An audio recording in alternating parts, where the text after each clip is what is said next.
राधा रानी की मृत्यु कैसे हुई और उनकी मृत्यु के पश्चात भगवान श्री कृष्ण ने अपनी बांसुरी को क्यों तोड़ दिया।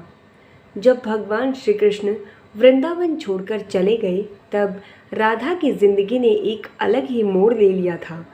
राधा की शादी आयान से हो गई। राधा ने अपने दाम्पत्य जीवन की सारी रस्मों को निभाया और बूढ़ी हो गई, लेकिन उनका मन तब भी श्री कृष्ण के लिए समर्पित था। राधा ने पत्नी के तौर पर अपने सारे कर्तव्यों को पूर्ण किया तथा दूसरी ओर भगवान श्री कृष्ण ने भी अपने दैवीय कर्तव्यों को पूर्ण किया और सारे कर्तव्यों से मुक्त होने के बाद राधा आखिरी बार अपने प्रियतम भगवान श्री कृष्ण से मिलने के लिए गई।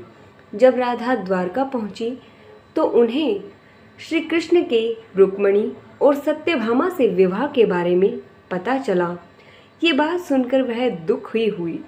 जब भगवान श्री कृष्ण ने राधा को देखा तो वो बहुत प्रसन्न हुए। दोनों ने संकेतों की भाषा में काफ़ी देर तक एक दूसरे से बातें की। राधा जी को श्री कृष्ण के द्वारका में कोई भी नहीं जानता था। राधा के अनुरोध पर श्री कृष्ण ने राधा को ही महल में एक देविका के रूप में नियुक्त किया था। राधा दिन भर महल में रहती थी और महल से जुड़े हुए कार्यों को देखती थी।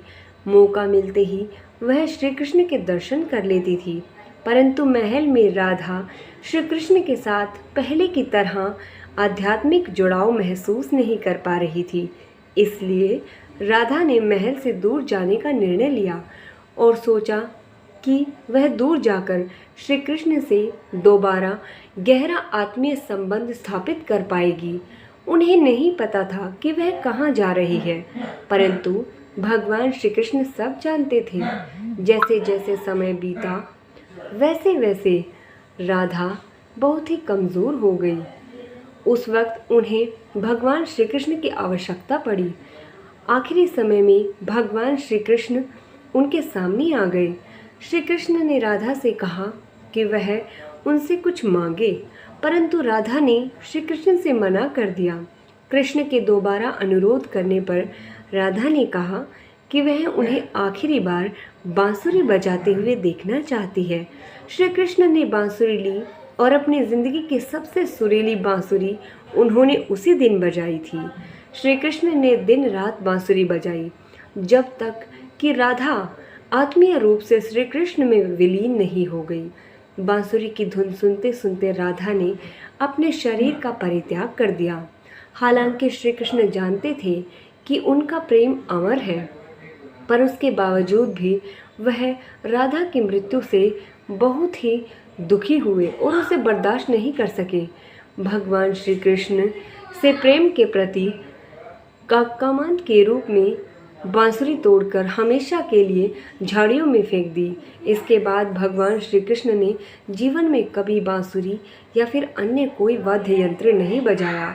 ऐसा कहा जाता है कि जब द्वापर युग में नारायण ने भगवान श्री कृष्ण के रूप में जन्म लिया था, तब माँ लक्ष्मी ने राधा का रूप लिया था ताकि मृत्यु लोक में भी वह प्रभु के प्रति अपने जुड़ाव को संपन्न कर सके। और इसी प्रकार से जब राधा रानी की मृत्यु हुई तो भगवान श्री कृष्ण ने अपनी बांसुरी को तोड़ दिया था। उसके बाद उन्होंने कभी भी बांसुरी नहीं बजाई थी। दोस्तों, उम्मीद है कि आपको ये कहानी पसंद आई होगी, और अगर आई है तो प्लीज़ इसे लाइक और शेयर कीजिएगा। साथ ही सब्सक्राइब कर लीजिएगा हमारे चैनल को ऐसी ही और पौराणिक कथाएं देखने और सुनने के लिए। मिलते हैं नेक्स्ट वीडियो में, तब तक के लिए राधे राधे, जय श्री कृष्णा, ओम नमः शिवाय, जय श्री राम।